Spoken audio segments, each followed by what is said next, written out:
Fatullah এনায়তনগর union Jamaat ইসলামীর উদ্যোগে 11 April রোজ শুক্রবার বিকেলে ফতুল্লার টতলার মাঠ এলাকায় ঈদ পূর্ণমিলনী ও বিশাল আলোচনা সভা অনুষ্ঠিত হয়েছে। আলোচনা সভায় প্রধান অতিথি হিসেবে উপস্থিত ছিলেন বাংলাদেশ জামায়াত ইসলামী কেন্দ্রীয় কর্ম পরিষদের সদস্য মাওলানা মোহাম্মদ আব্দুল জব্বার। এ সময় তিনি বলেন, অতীতের থেকে যারা শিক্ষা গ্রহণ করবে না তারা নিছক বোকা।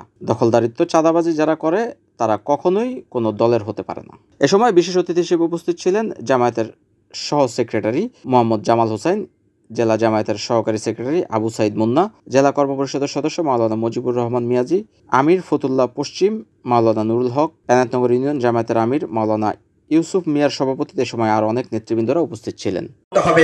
কারণ আমরা জানি যে দুনিয়ার জীবন শেষ জীবন নয়, পরকালেও আমাদের জীবন আছে। আপনি যদি ভালো কাজ করেন, কল্যাণমূলক কাজ করেন, তাহলে কিন্তু মানুষ জামাতের সাথে সম্পৃক্ত হবে যে এই লোকের কথা কাজে মিল আছে।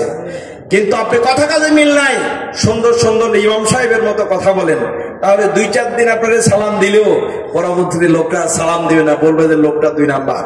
এই জন্য জামাত ইসলামীতে কোনো 2 নাম্বার লোকের কোনো স্থান নাই।